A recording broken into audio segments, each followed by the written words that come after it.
Appamada and its programs are supported by your generosity, and your generosity and support makes such a difference. You can find a link for contributions on the website at appamada.org. Thank you.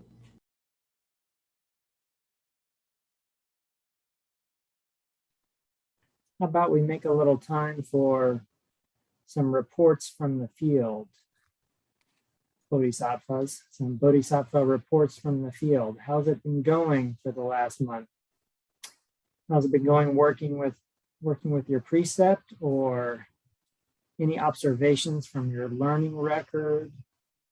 Anything you're noticing? Anything you'd like to share or ask?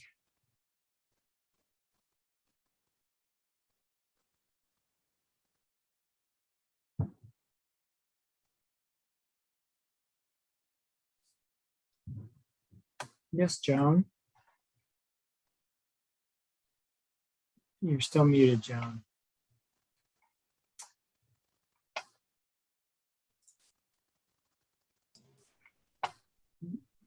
Okay. Yep, we got you now. I've had a very difficult time with my older son. It was partly situational, but then it turns out it's a pattern that's gone on for a long time. He wouldn't get vaccinated, and I got very upset. And it was a really hard time between us because he's a grown man. He's 57 years old. And I should just trust him or honor him. And so we both had to go off in separate directions and not talk to each other for quite a while. And I worked with a counselor and he worked with his counselor. And I know what I came to with the help of the counselor, who said, for heaven's sakes, he's a grown man.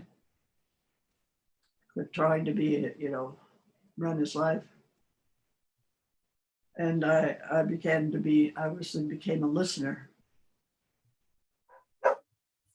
And it's been the beginning of a new relationship and something I didn't think could happen. It was very painful, but I also realized that going through it together was the only way to get through it. And so it's been a really something real for me to live through.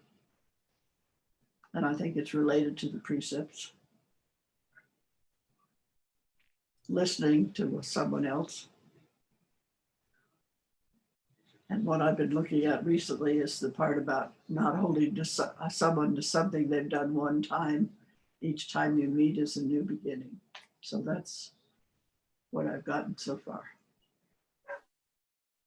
Thank you for sharing. I think that's going to be an excellent introduction to meeting others with openness and possibility.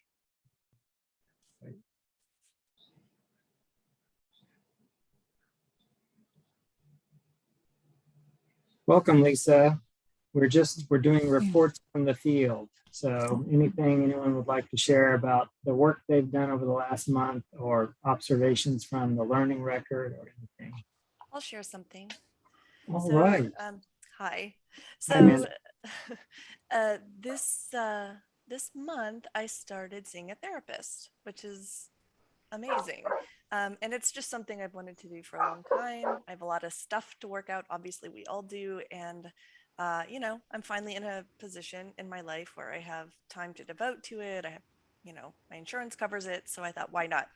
And it actually was, this was sort of like a perfect way for me to talk to her as an introduction, telling her that I'm doing this program and that we were starting with truths, right? With telling truths, and that one of the points in that first chapter that we read was about how truth, how we tell ourselves untruths as well, right?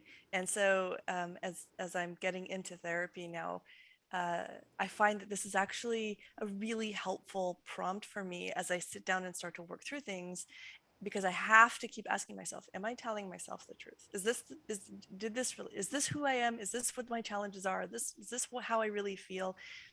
And it's really picking it apart, but it's just such a beautiful sort of unexpected pairing of learning these precepts and then doing this self-examination work with a therapist. And it's been fruitful already and lovely.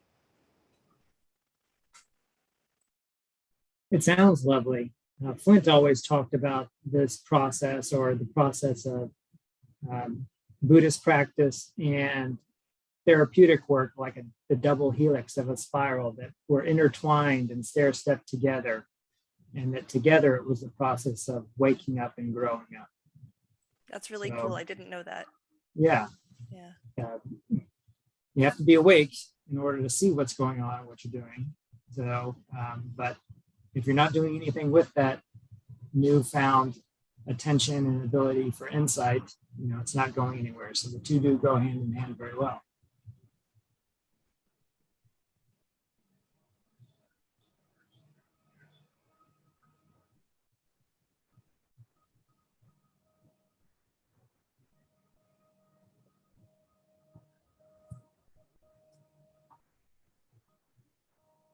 Okay, I guess there are no other reports for this week, so we will jump in. Todd, I'll offer one. Okay. So, in the section on the precept of following the path of the way of speaking of others with openness and possibility, I in my learning record, I actually didn't fill out the whole thing, but this is what came to me. A friend that I have is challenging for me, in that she's someone who complains a lot. And I find myself pretty frustrated with her a lot. And as I was writing about this, I realized that part of it had to do with some envy that I had for her, thinking that her life was, like easier than mine. And but there are these aspects that have been frustrating for me. So as I was reading along in the chapter of to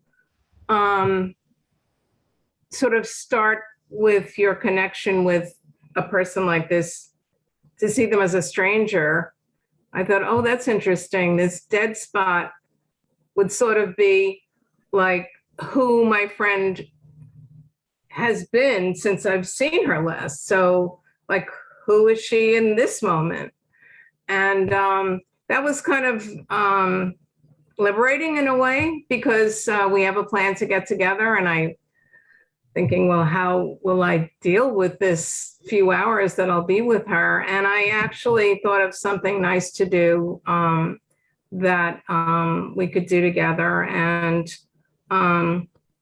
also I began to think of some really, really wonderful things that she gave to me, including letting me know about the wonderful apartment that I have, which is kind of, it's like a secret building in my area that people don't really know about. And I would never have discovered it without this friend.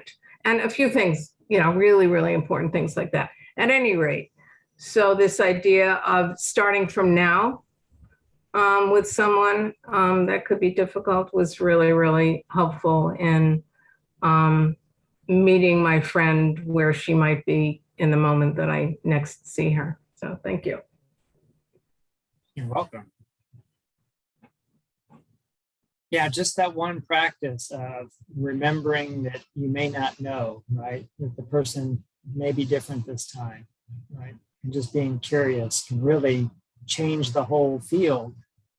Your internal world and your internal field about how you're thinking about the person and how you're meeting them.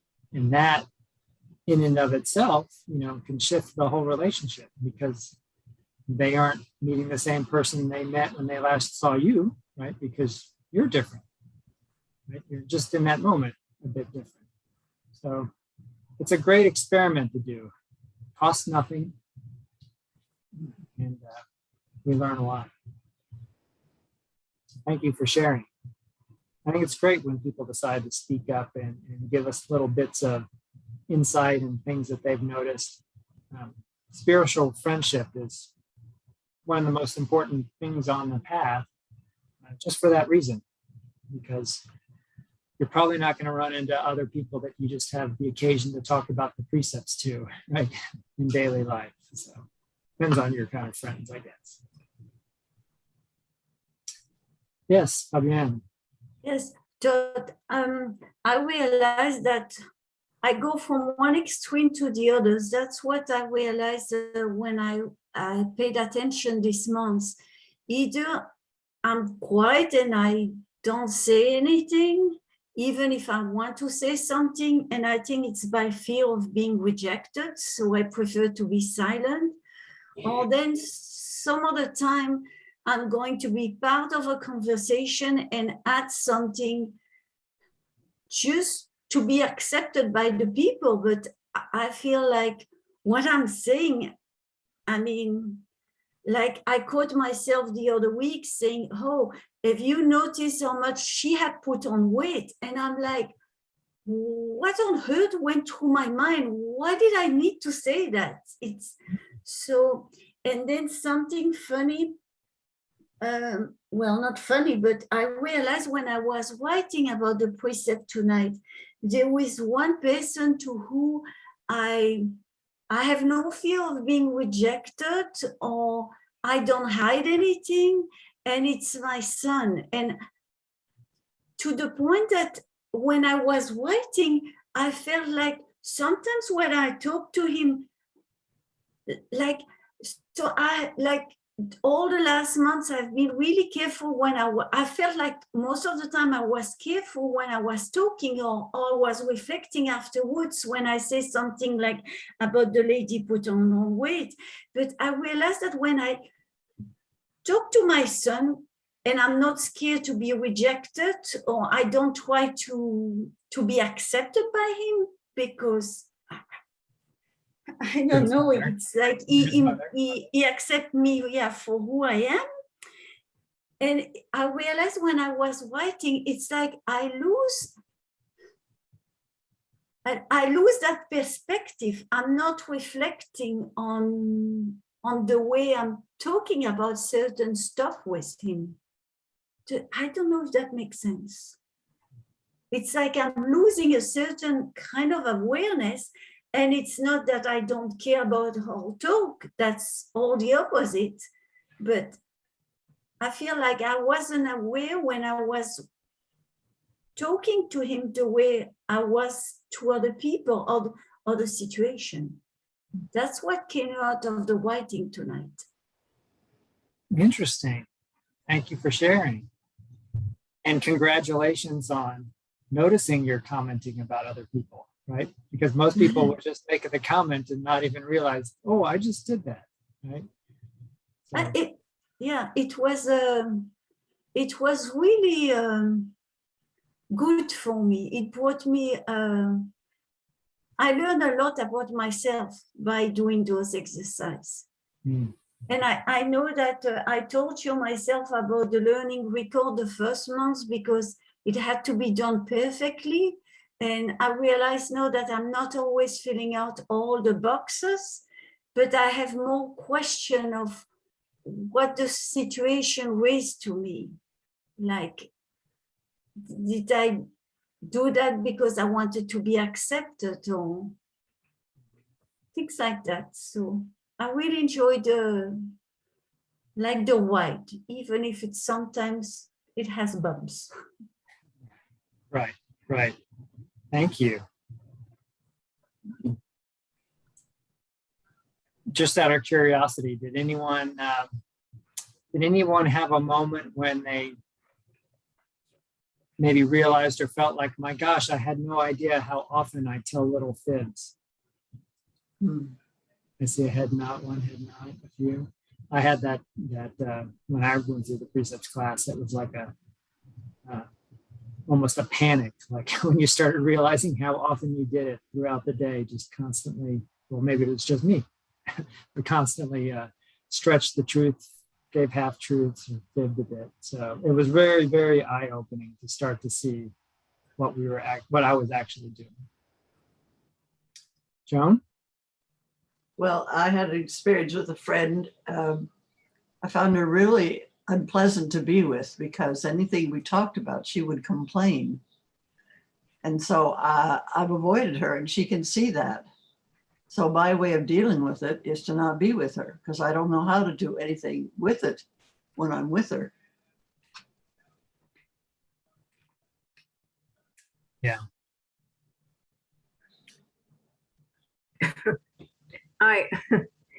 This is a little funny, but I thought that I might give my friend a list of acceptable topics that she could.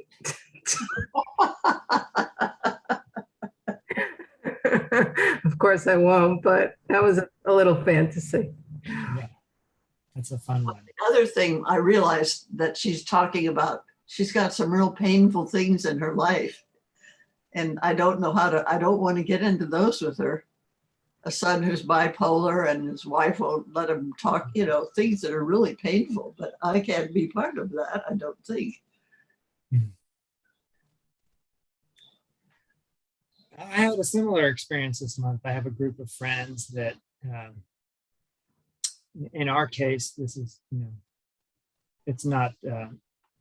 it's not meaty conversation, we'll put it that way. So it's my golfing group, and there's a couple people in there who have a tendency of just wanting to complain about the situation, right? Which we all, you know, I have that tendency as well. We all do. And that topic came up, and my only comment was that I said out loud was, I've just really noticed the kind of state of mind it puts me in when I'm complaining, and I don't want that for myself. And that's what I told them. And that's true. When I've noticed I complain, and when you're in complaining mind, it activates the body in a certain way, right? It gets your head spinning. It's just not what I want for myself. So that's what I shared. Don't know if that helped or not. Might get me kicked out of the group. Okay. So, Rosetto. This month, we are on, it's chapter 6, I think. Speaking of others with openness and possibility. Chapter 6. And take up the way of speaking of others with openness and possibility. Also, sometimes this precept is known as not discussing the faults of others. Sounds like we already had that topic going here tonight. Not discussing the faults of others. So maybe first it's helpful to just talk about what is, instead of describing positively what this is, kind of do the opposite. Like what is the wrong way to go about this? What are examples when you're not doing this? There's gossip, right? Blaming, judgment, complaints can be it as well. Right, so it's easy to see kind of what the negative aspect of this is. And I thought that Diane does a good job in the opening of the chapter talking about kind of the human condition and how we're pre-wired socially with our relationships to our friends, relatives, and neighbors to form these in-groups and out-groups. And that it's a social bonding thing, right? When we sit around and we talk about the others who aren't there, the out-group, whether it's, you know, another group of friends, nationalities, races, political ideologies. There's a lot of that going around these days. It strengthens the bonds of the people that are there in the group, right? They kind of affirm that we're this way and the others are not, right? So it's a well-known psychological tendency called in-group and out-group behavior, right? And so it has a certain, what's the word I'm looking for? Result in human groups. And so it's you know, it's easy to explain this social bonding. We attempt to strengthen the bonds in the group by commenting on people who aren't in the group. Right, so that's a very good example, and one that I'm sure everyone can relate to. Another is gossip, right? Talking about those who aren't there. And she goes on to talk about that, speaking of others, right, or speaking of the weaknesses of others is not necessarily gossip. It can also be conveying useful information that's required or applicable, right? Here's an example. Oh, he's going to drive you home tonight? Did you know that he's an alcoholic, right? That's not gossip. That's a fact that you may want to know. Doesn't mean he's drunk tonight. Right, so there's a way that we can speak of others. We can speak of even their, we won't use the faults, but their own, human weaknesses or tendencies without it being in-group, out-group behavior, without it being gossip. Or another example, like at work. Oh, well, so-and-so has demonstrated in the past that she doesn't know that system or how to use it. You might want to find someone who's trained, or you might want to get her some help, right? That's conveying a fact about someone's experience, right? Or their education or training.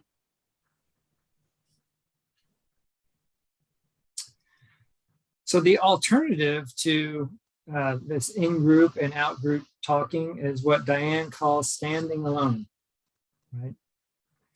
To stand alone in your disagreement or stand alone in your situation.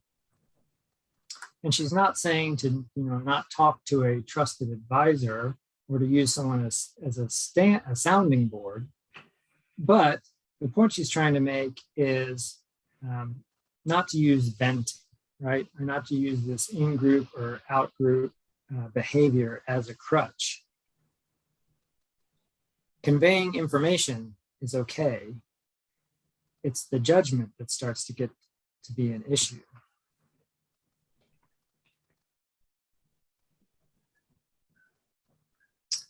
And one way I like to remember it is that, information is one thing, but thinking the person is what they did is another thing entirely, like turning it into a character statement, right? It's not that she was late, right? That's very different than, she is incapable of being on time, or insert your own personal judgment there. So we can acknowledge a person's strengths or weaknesses, teacher and student, peer reviews, performance reviews at work, two parents discussing how to help their teenager mature, right? We can acknowledge strengths and weaknesses without it being talking of the faults of others.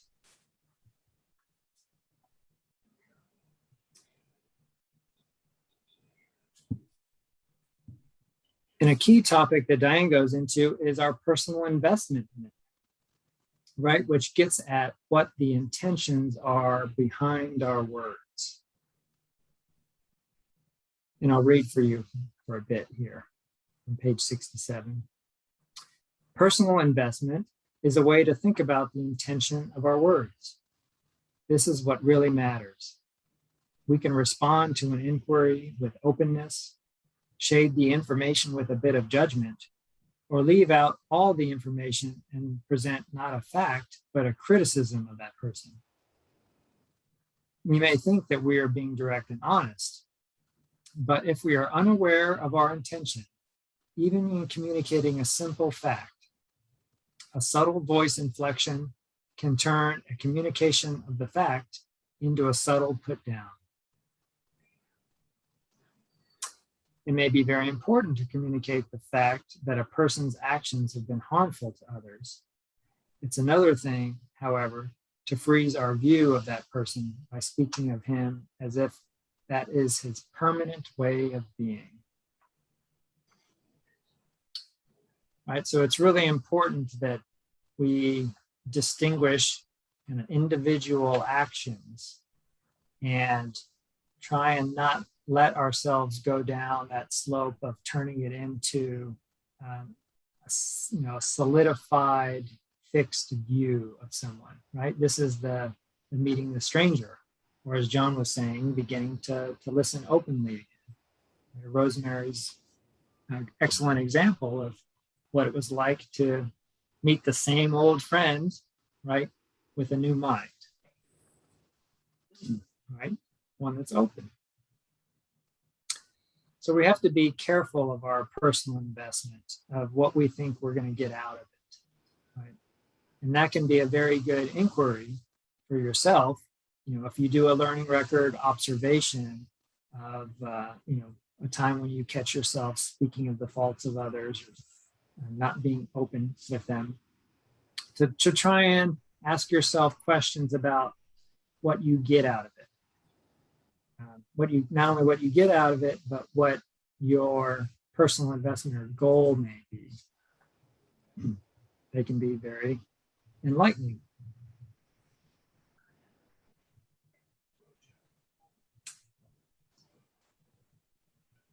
And another important point is that while we say that the precept is, I take it the way of speaking of others with openness and possibility, we aren't just talking about verbal speech here.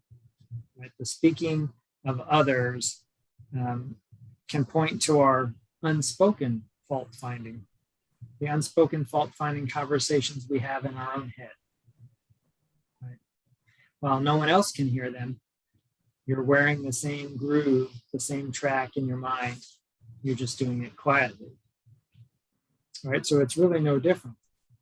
So in a broader view, the precept is really inviting us to meet others with openness and possibility.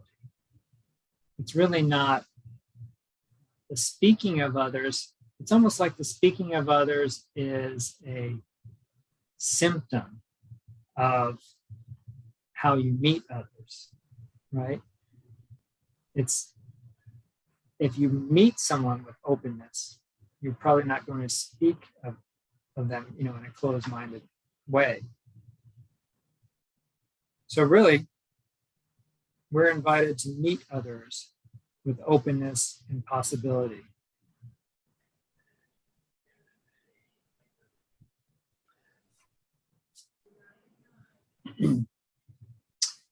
So the key word is open. Right? To me, in this precept, the key word is open, openness. The opposite of closed, not shut down. Your mind is not made up. We cannot freeze our views of others, right? An interesting little trick or an interesting experiment is to ask yourself, I wonder what they're going to be like this time. I wonder if they're going to be the same this time. Right? So-and-so, that friend that we were talking about who complains all the time, when you see them in the hall, you could think, oh, I wonder if today will be different. Let's see how it goes. Right? It's being open.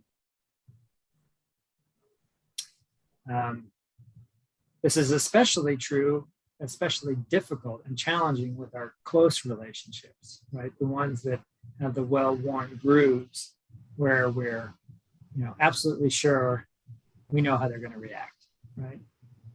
Whether we think that consciously or not, we know how they're going to react. We know how they are. Having the thought, I wonder what she is actually going to say. That one was very useful for me.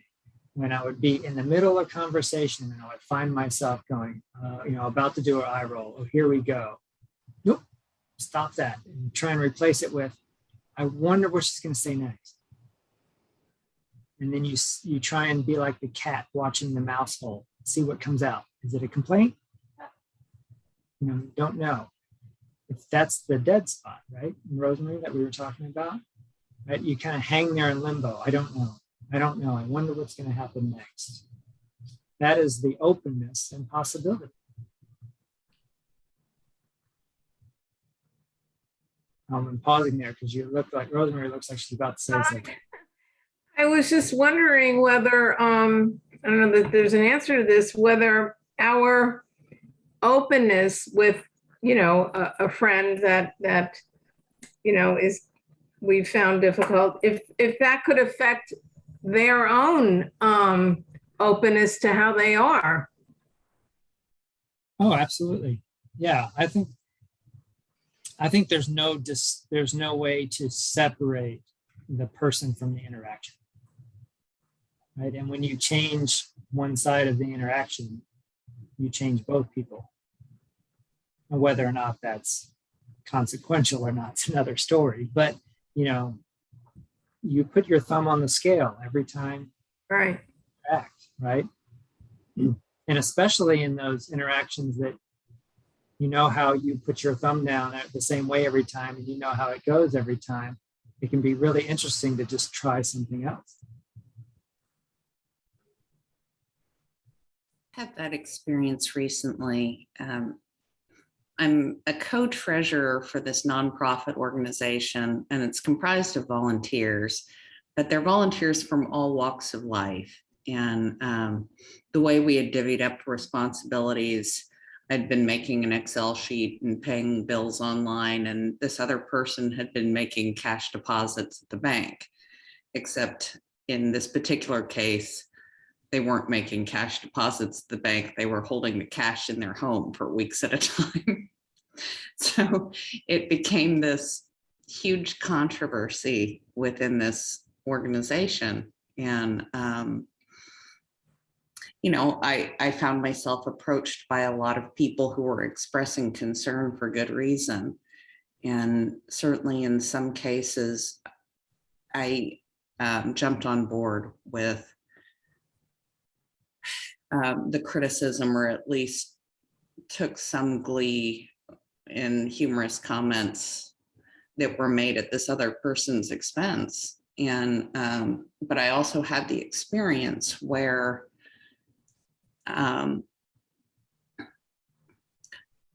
I tried to approach him in a way that where I really was giving him the honest benefit of the doubt and trying to communicate openly as I would in a fresh new interaction where we didn't have any negative history already. And I found I got a completely different reaction. So that was a real shift. And it certainly felt better for me. That's all I have to say. Yeah, I noticed that too. That goes back to knowing what you want for yourself, right? And once you understand how much better you can feel by meeting others openly, I find myself wanting that a lot more, intending to do it more. Thank you for sharing. So the key word is open. It's this don't know mind. I think Peg's the one who always used to say that curiosity is the universal solvent. Or was that something in the book? I don't remember where I wrote it down, but curiosity is the universal solvent as a way of breaking things down, that curious mind, and allowing things to flow with a bit more ease. One of my favorite mantras that I used when trying to meet others with openness and possibility is 2 little words that I would just add to the end of my complaint or gripe or whatever. Not yet, right? Maybe not the end, but instead of saying here, so-and-so can't do this or doesn't see this, it's they don't yet see. Not yet. It's a little reminder that I gave to myself that, okay, maybe in this moment, they don't yet see it openly, right? But it's a reminder that take a breath, see how it is in the next moment, not to try and solidify people into this is how they always are, or this is how they always will be, right? So if there is something that you think is lacking, just remember that it might be lacking now, not be tomorrow.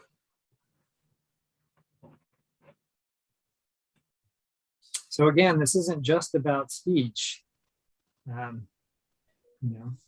we thinking he is such a so-and-so?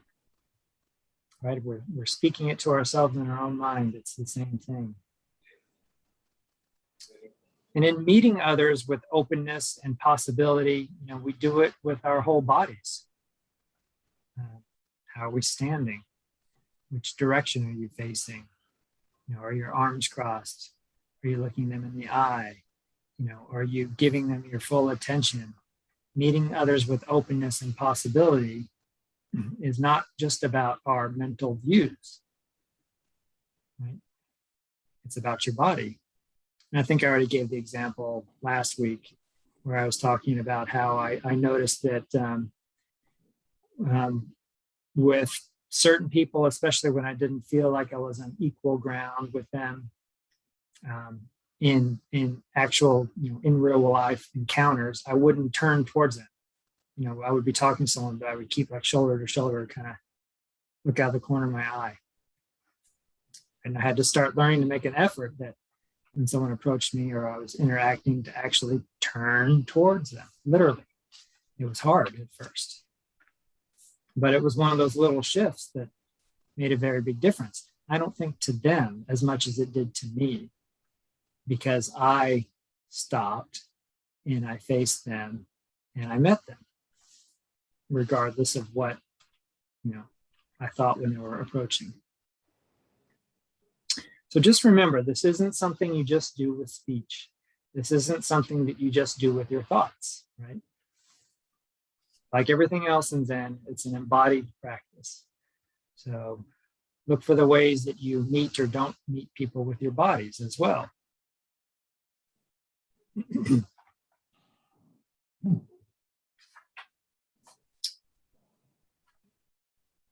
Meeting the stranger.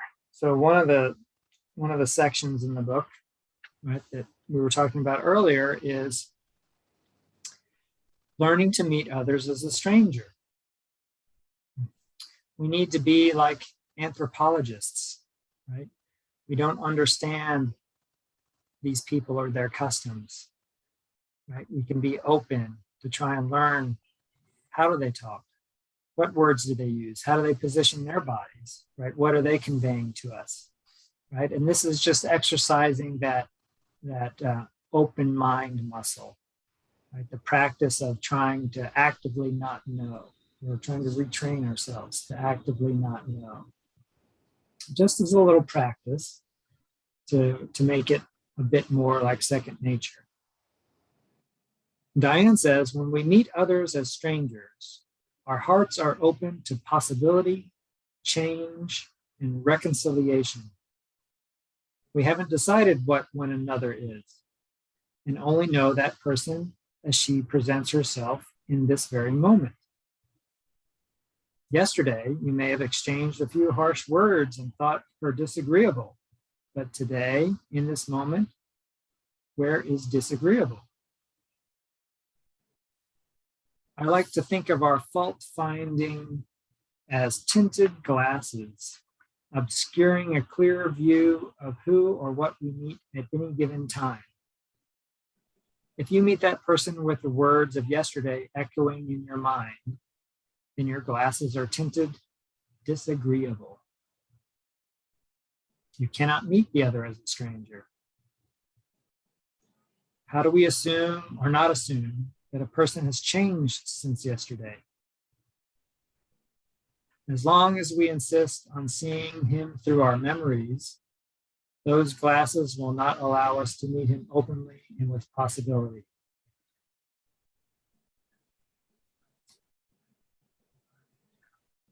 Seeing them through our memories. Isn't that a great line? Seeing them through our memories. So she goes on, okay, that's a great theory. How? How do you go about this? To meet others as strangers, we have to enter the gap of not knowing, the dead spot. Because we hang in suspended judgment as we face the other person. I'm sorry, that's the end of this dead spot. That's why. Because there we hang in suspended judgment as we face the other person. If we have this person figured out, we don't have to experience what it might feel like to be in the gap, not knowing. And when we gossip, we assure ourselves that we don't have to be alone in what we feel. This is the paradox of this precept.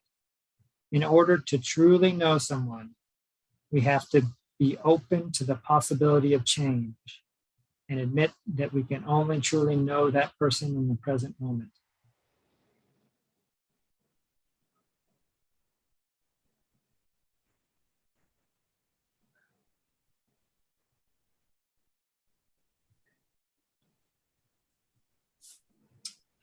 Okay.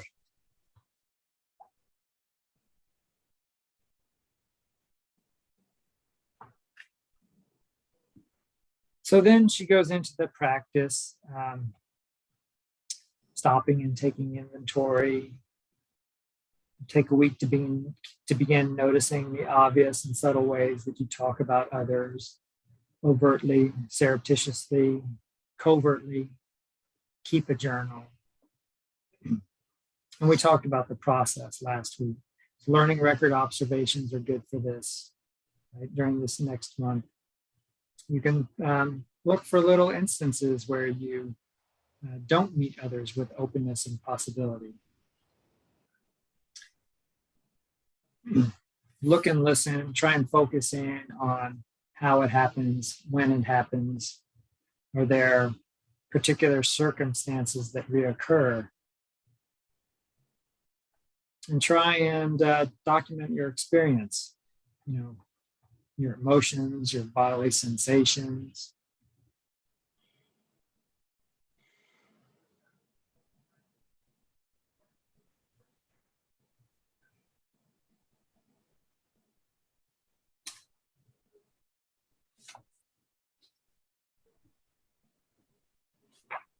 All right.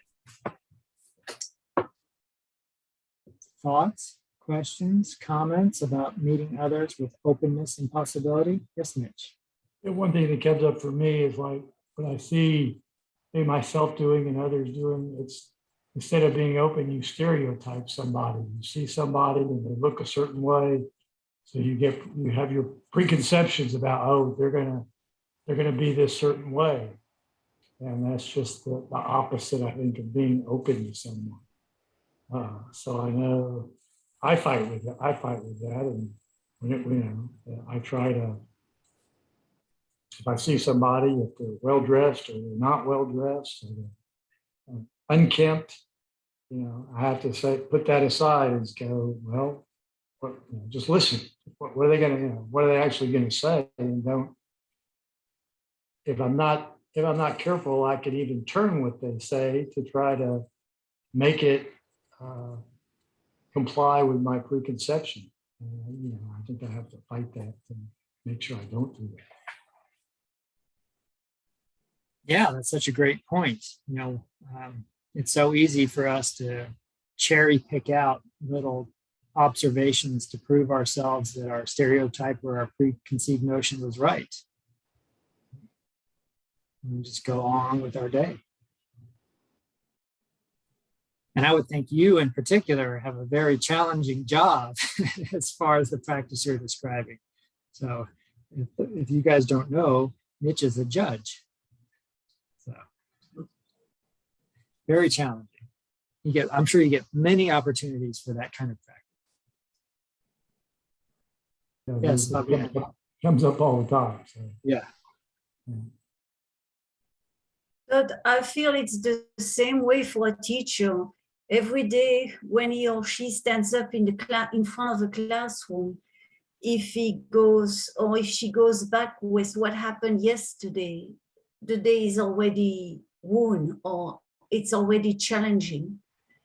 I feel like you have to go with an open mind every day and leave yesterday into yesterday and really be in the present moment.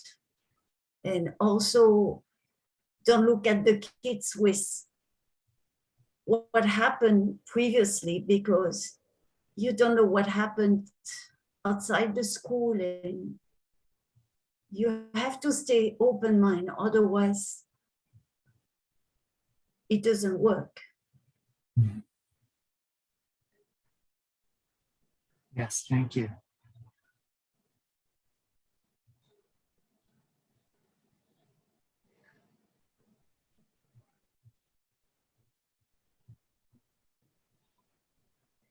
Any other thoughts or comments? Yes, John.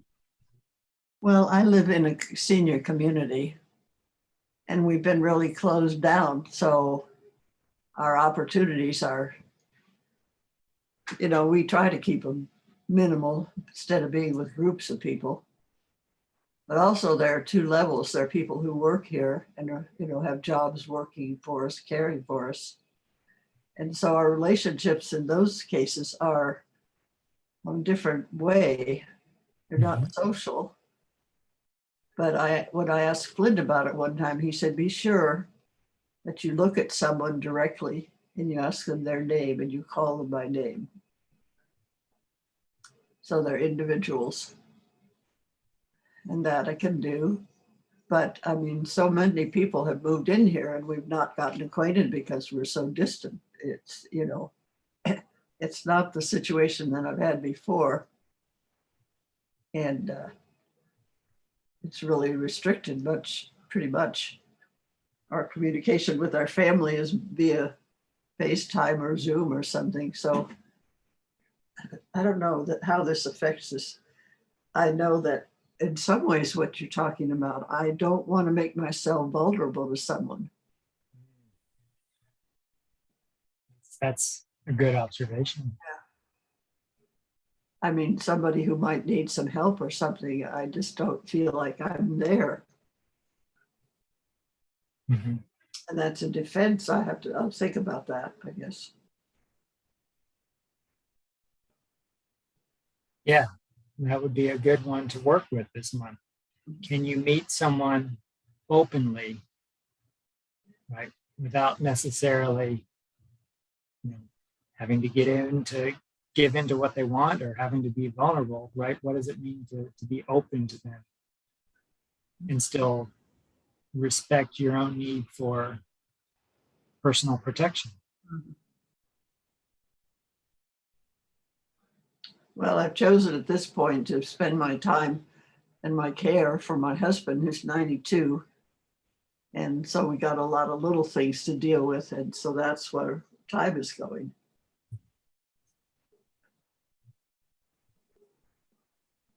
But there's a lot to look at. Mm-hmm. As I said, we have been through this major thing with our son, which is really a major thing.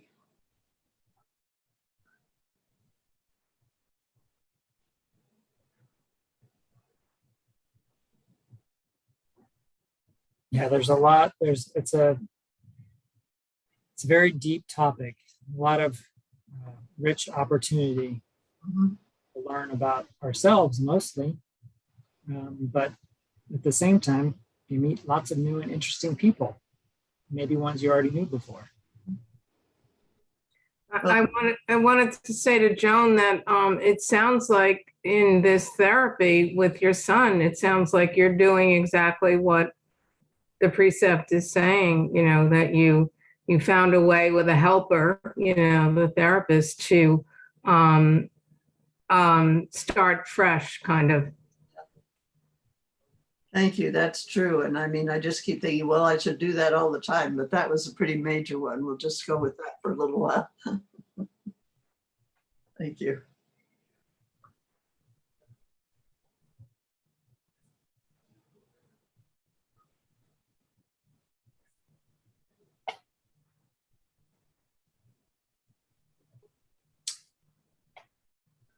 Here's one last quote that I wrote down. A so-called fault. Todd, Yes. somebody else had her hand up here. Oh, I was missing someone. Who is that? Oh, Lisa, you're muted. I've had a lot of struggles lately in my work with some relationships things, and it's not all that involved and complicated, but I'm kind of resonating with what Joan and Rosemary are saying. One thing that's freed me up a little bit, and I think it came from reading the chapter in Rosado on honesty, is like I'm trying to find a new office mate to share my office because I'm not in here enough to warrant paying a full price for it. And I had agreed for someone to come in here and just had anxiety that went through the roof, and I'm not used to that. And I finally decided the only thing I could do was be honest with this person and just say, I'm going to have to step back for a little while because my anxiety has hit the roof. I don't know why. I need to try to understand it a little better.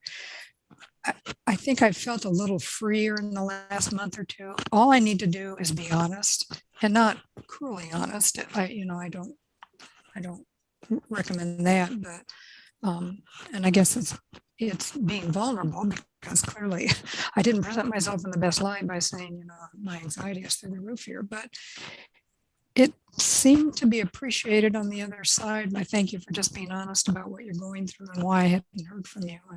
And then I don't feel like I have to show up in any way other than, which I think is a problem I've had for many years, is just not being able to be present with someone else with my truth about what I'm experiencing right now. So it's been helpful to say that's really all I have to do is just be honest about what I'm experiencing in this situation, in a kind way, obviously. And I don't think anyone on this screen is not a kind person, probably at heart, and wouldn't do that. So, okay, that's all. Thank you. Yeah, that's a great example. I think it's such a great practice when we can, when all else fails, right, just to narrate our own experience about what's really happening to us, in those difficult situations. Oh, I don't know what to do or say. I just find myself confused, or I just find myself anxious. And you can stop right there. And it's just admitting something that, where you are, and see where it goes from there. So yeah, I think it's a very useful tool, and it can shift the whole dynamic just by admitting where we're at. Thank you.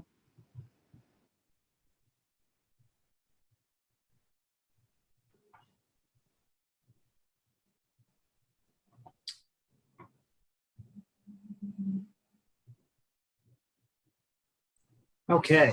I'm sorry. Go ahead, Amanda. Yeah, I had a really interesting experience this week. So a few months ago, a friend of mine who's a photographer. Can I interrupt you? Could you get your mic a little closer to your mouth, maybe? Can you hear me better now? Okay. So a couple of months ago, this photographer friend said, I want to take pictures of you, portraits, and use them in my business or whatever. And she said, and then you can use them, right? You can use the photos however you want. And I was like, okay. So I went and I did it, and it took forever. This was in the spring, but she texted me this weekend, and she's like, oh, I want to give you these photos. Can I, will you pay? Are you going to pay for the retouching, right? Like because clearly I need some attention. And she was like, and I was surprised because I didn't remember that conversation, right? And I said, like, I was like, why are you asking me for money? Like, in my mind, I'm like, and I was really defensive. I was like, why is she asking me for money? She never mentioned money at all.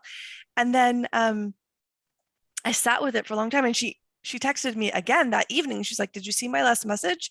And then I was like, oh my God, what do I do? And my inclination generally would be to just send the money, right? I was $100, like just send the money or whatever. And I decided, no, I need to just be honest, right? I need to just be open and like say what I feel. So I texted her back and I'm like, yeah, I'm surprised by this. I didn't think that you were going to charge me anything. Anyway, long story short, the whole back and forth, there was a misunderstanding. There was like all of this stuff. I'm using the photos. I gave her some compensation. It was all worked out in the end. And I felt so much better, because if I hadn't done that, which it's so scary, right? When you have to tell somebody honestly that you disagree with them, right? And I mean, to be able to do that and still have the friendship intact was so liberating. Like, I felt amazing afterwards. I was like, I did a hard thing and it worked out okay. Yeah, it sounds to me like, you're giving another example of kind of the magic of just narrating your experience. Like, oh, I'm surprised. When they ask you what's going on, why aren't you responding? Your response is, I'm surprised. I must have had a different understanding, right? And that's just an honest reflection of where you were at. That's great. Thank you. Okay. We've got 35 more minutes at most. I'll try and keep it less than that. And we still need to cover a couple things.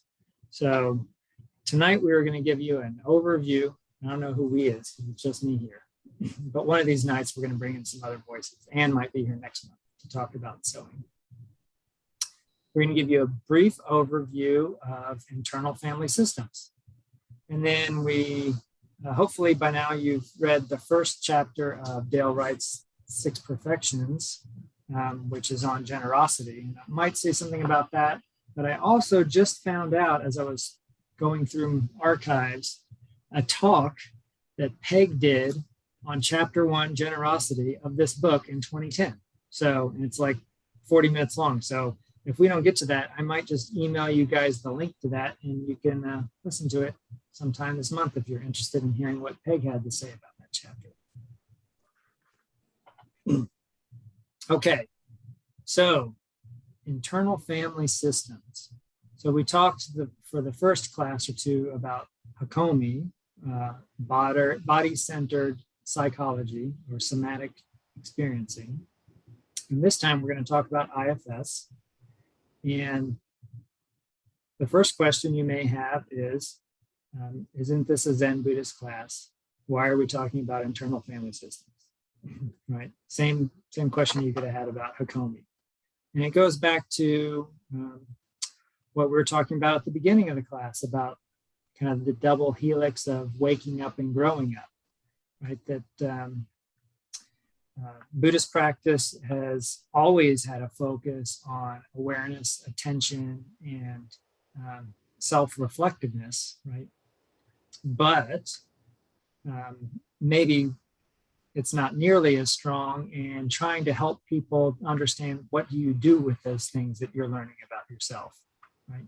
Because it can start to look like a bit of a scary movie or a horror show. Oh my gosh, look how I'm acting. Oh my gosh, look how I talk about other people. Oh my gosh, look how many lies I tell every week, right? So this is the why.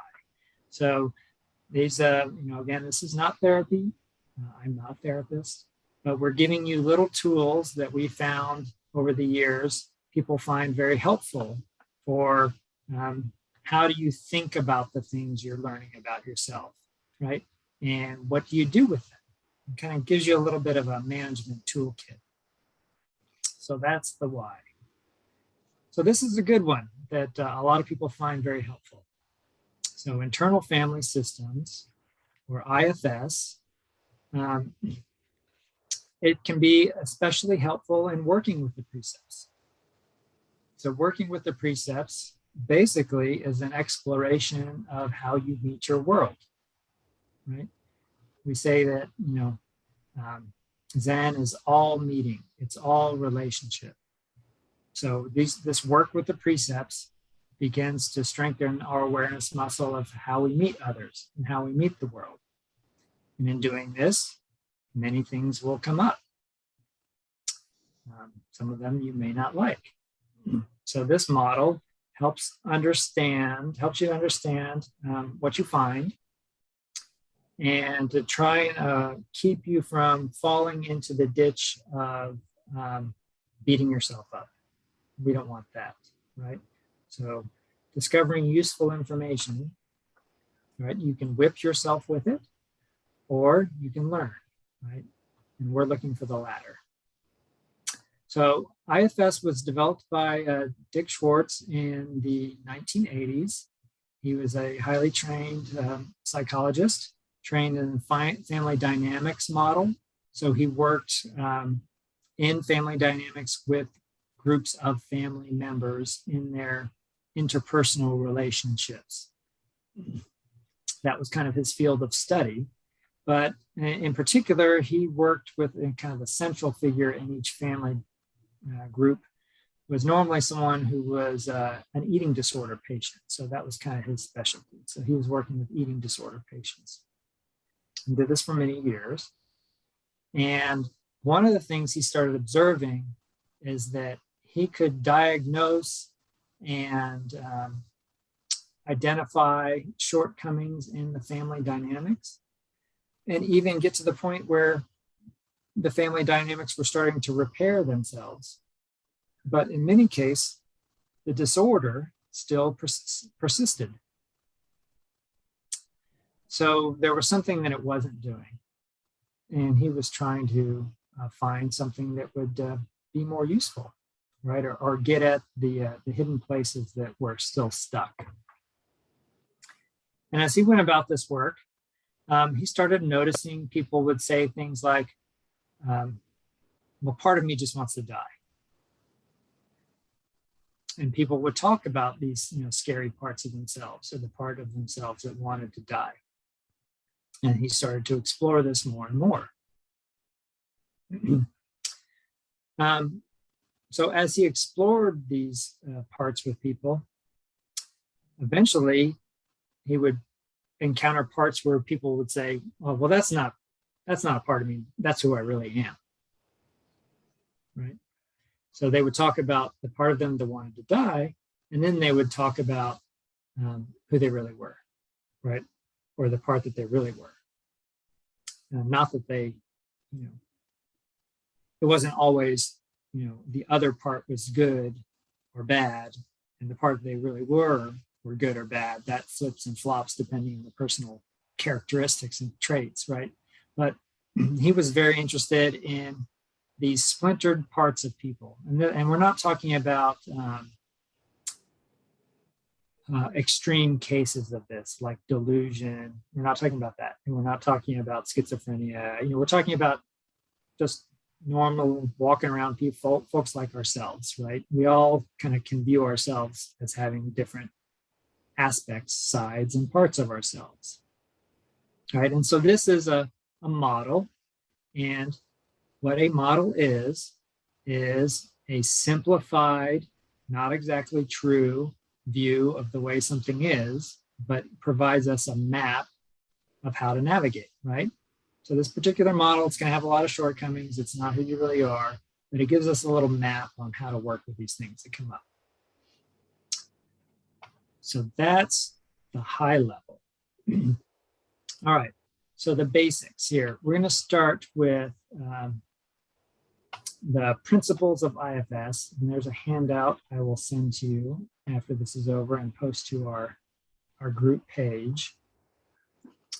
But before we get into that, I'll just say kind of the basics here of IFS in a nutshell, you could say.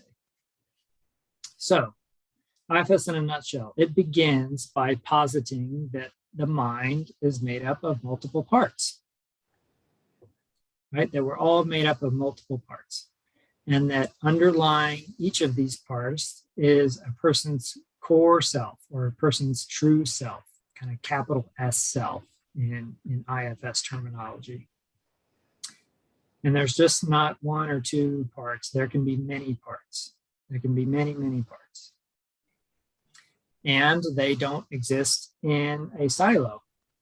This is goes back to the family dynamics model. This is where the internal family systems come from, right? So we can have a model where we have a whole family of parts of our own personalities that relate to each other in certain ways, right? That pick on each other, that help each other, that strategize, that don't get along, that maybe fight.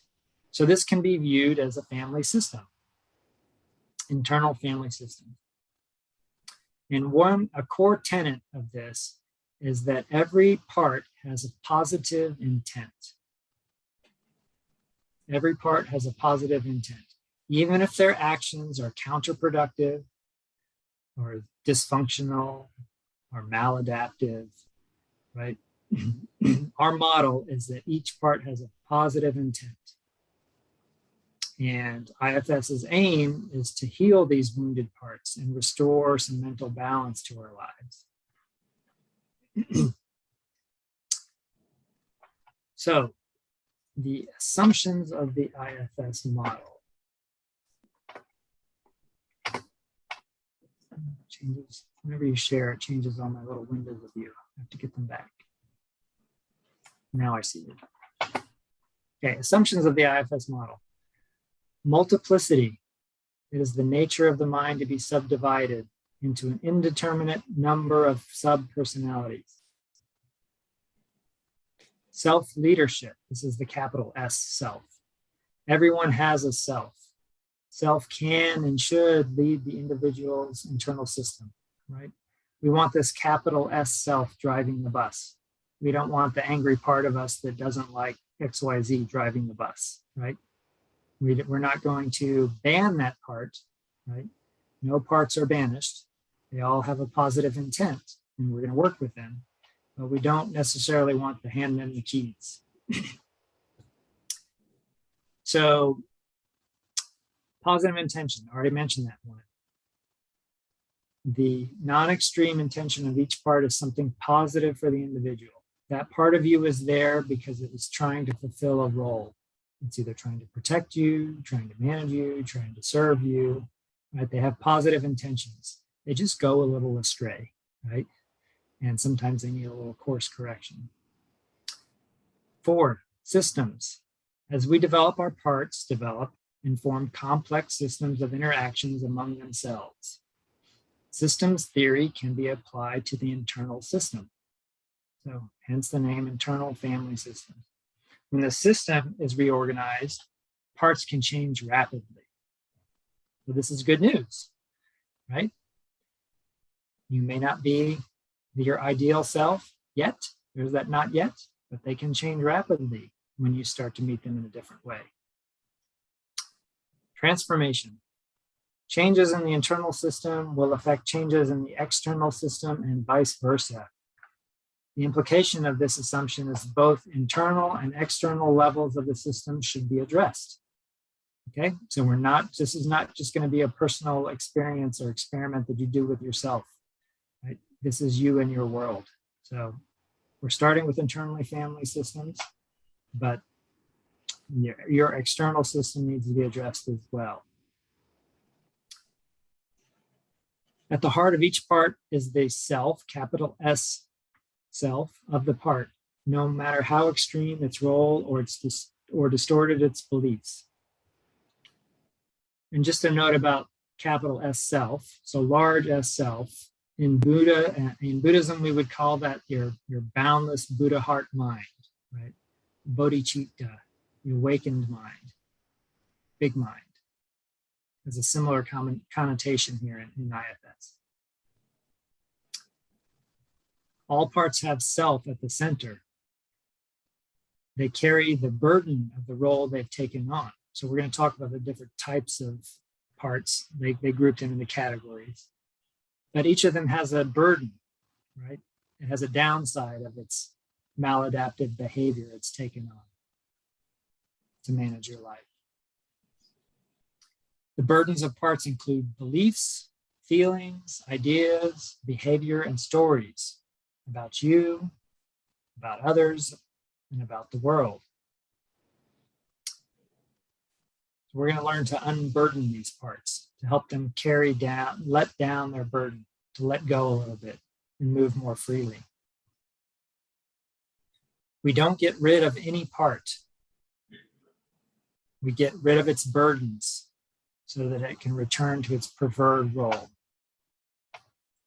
And then it goes into kind of the goals of the work, to facilitate a relationship between self and parts, to achieve balance and harmony, release burdens, to differentiate and release self. So to understand when you're in that self mind and when you're in a part, and to allow self energy to express itself unhindered in the external world. All right, so I'm going to pause for a second, see if there's any quick questions that you need answered before we go into it a little further. Yes. I want to be able to copy this and I can't do it now. Can you show me how later on? Yes, I'm going to send you a link to this file, and then you should be able to print it if you want to print it, or at least bookmark it so you can come back to it. Yeah, thank you.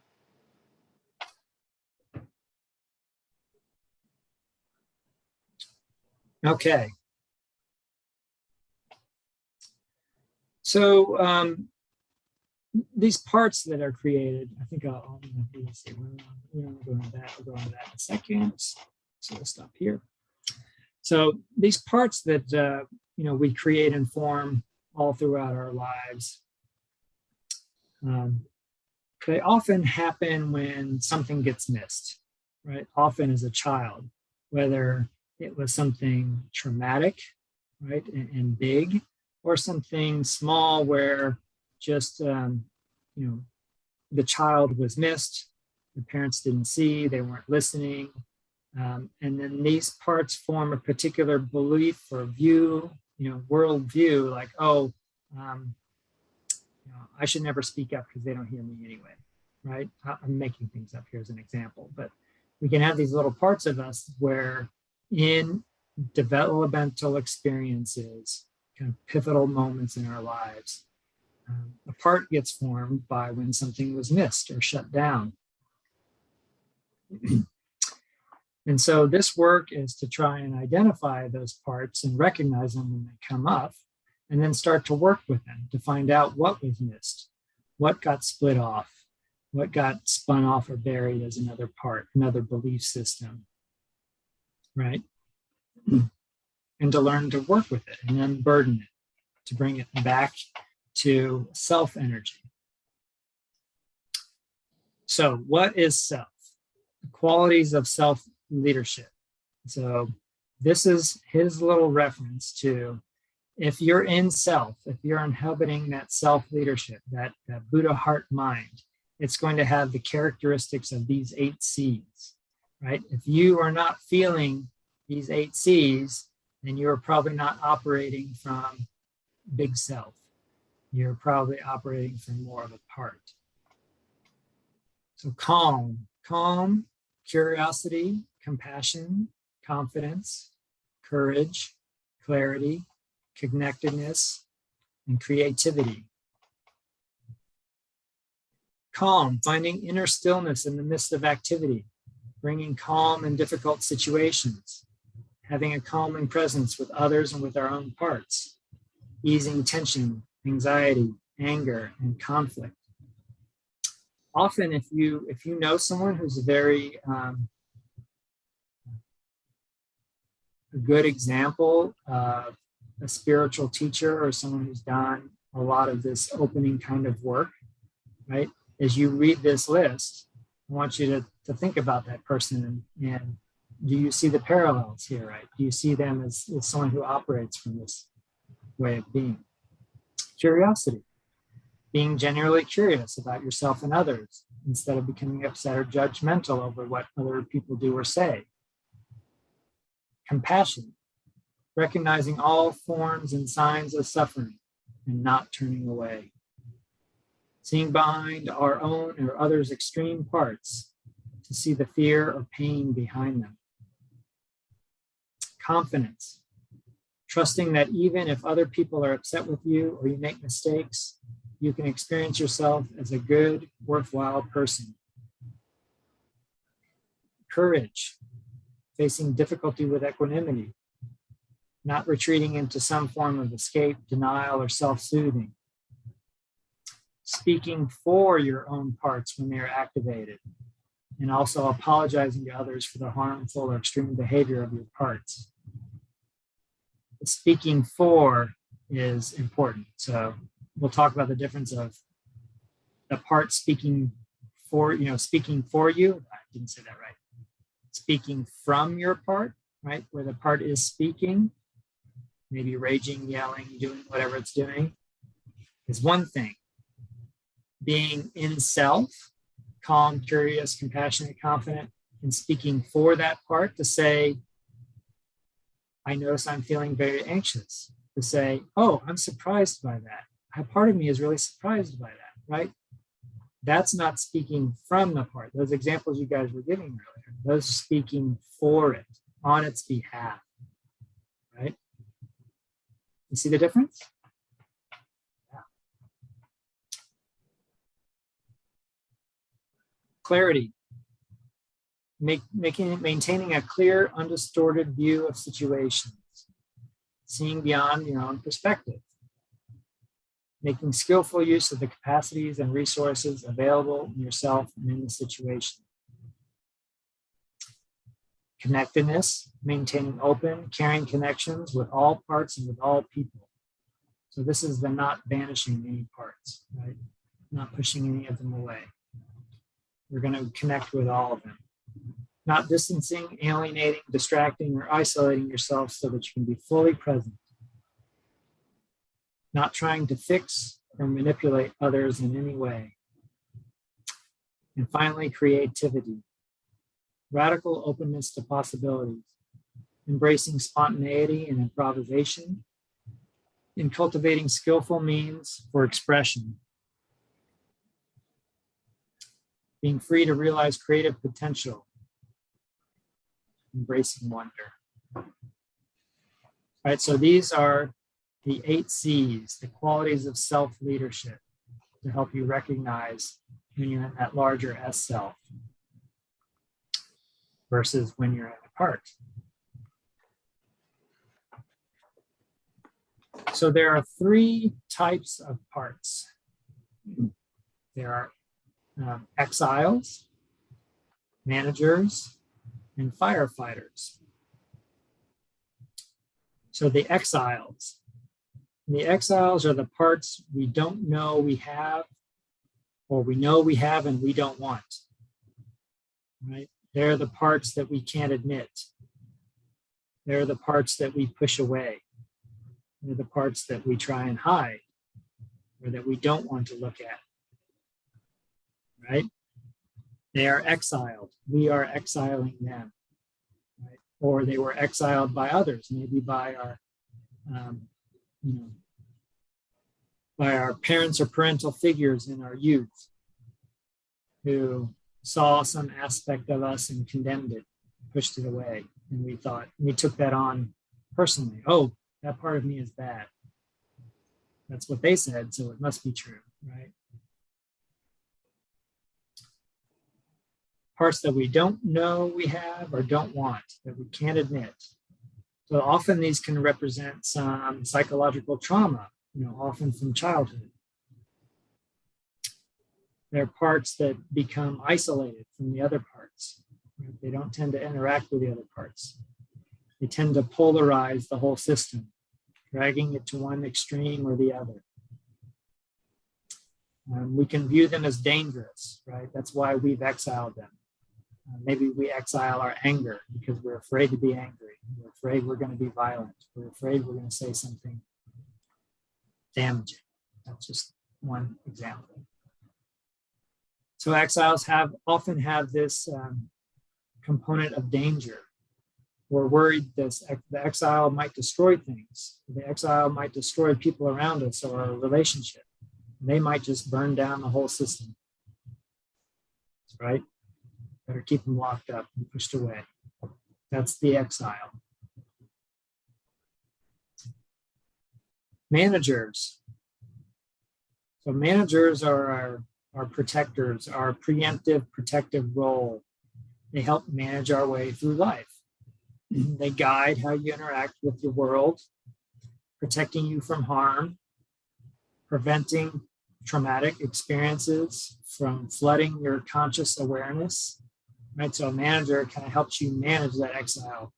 They manage the exiles, they keep them at bay. The next group are firefighters. Firefighters emerge when the exiles break out and demand attention. They put the fires out, right? So firefighters, they have one goal. They're rushing in, they don't care if they stomp on cars or break windows or damage things. They just got to put the fire out. They got to manage the situation. They divert attention away from the exiles' hurt and shame. Firefighters can lead to impulsive and inappropriate behaviors. Often the firefighter can be like a maladaptive behavior, devouring the whole half-gallon of ice cream. Could be your firefighter. Drinking, overworking. I just need to work harder. I'm just going to pour myself into my work. And so those are the three types of parts.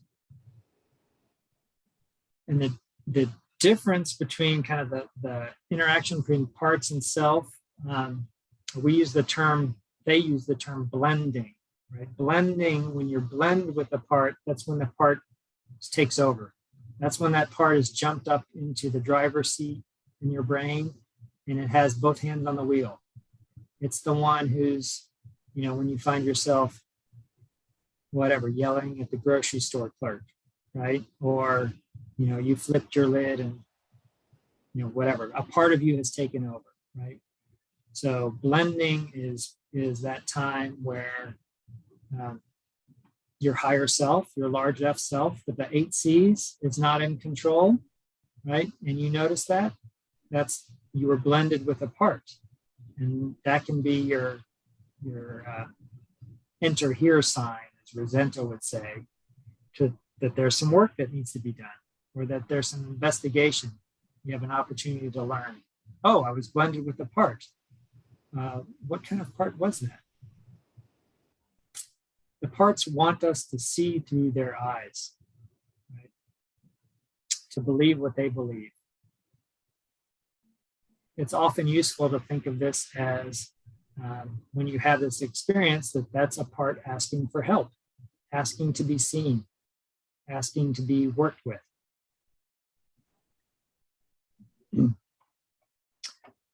But all these parts, every part has good intentions. It has good intentions for you. There's no bad parts. There are no parts to be getting rid of, no parts to fix. They're just often burdened with some particular job that they've been carrying, often for your whole life. And our work here is to learn to meet them and see them, to find out what drives them, and help them unburden, help them to put that heavy task down so that self can drive the bus.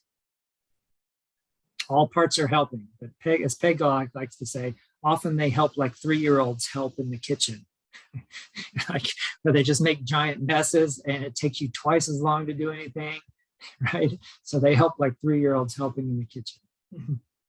Right? And so we just kind of have to manage them that way. Like, okay, I know your intention's good, but yelling at the grocery store clerk is not going to get you what you want, right? So let's try a different way. Move over, let me take the wheel. Burdens, our parts carry burdens, which are painful emotions or negative beliefs that they've taken on. They're not intrinsic to the part. It's not It's not who they are. You can release or unburden them.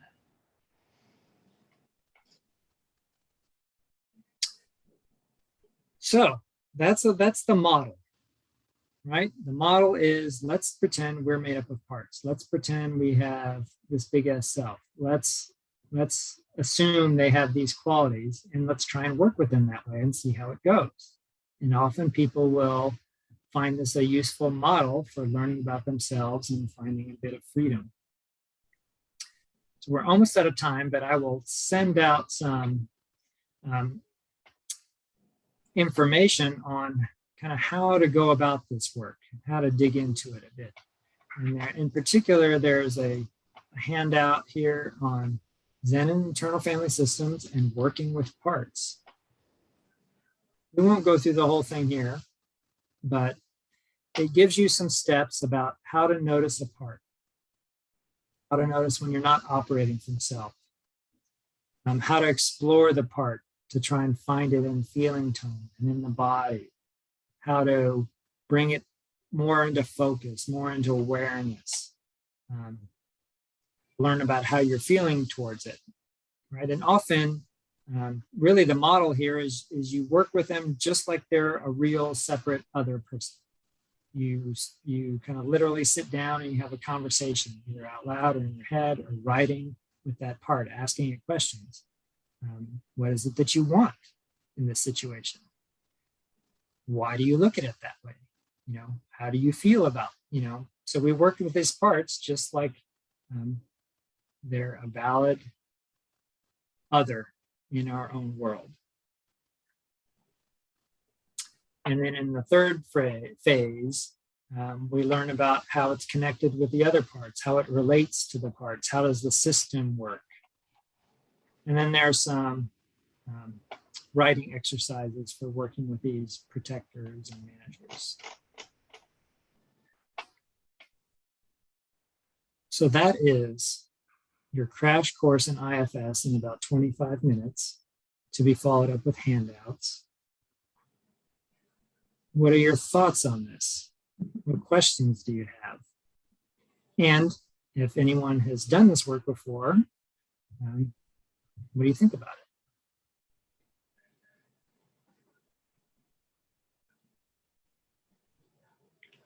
I'd like to read through it and then talk about it later, but not tonight. Okay, well, it's getting late. Yeah.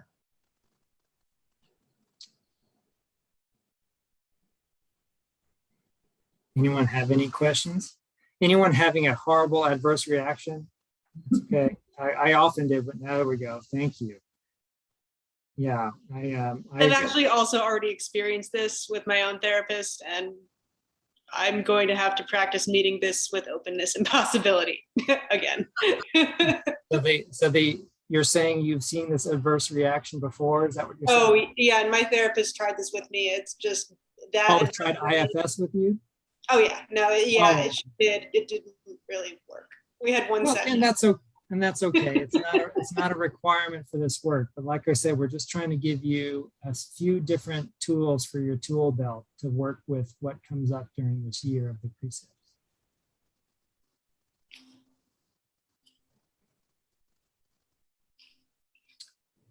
Okay then. Well, I know it's late, and you guys sat through here like troopers for 2 hours straight. So we will let you get some rest.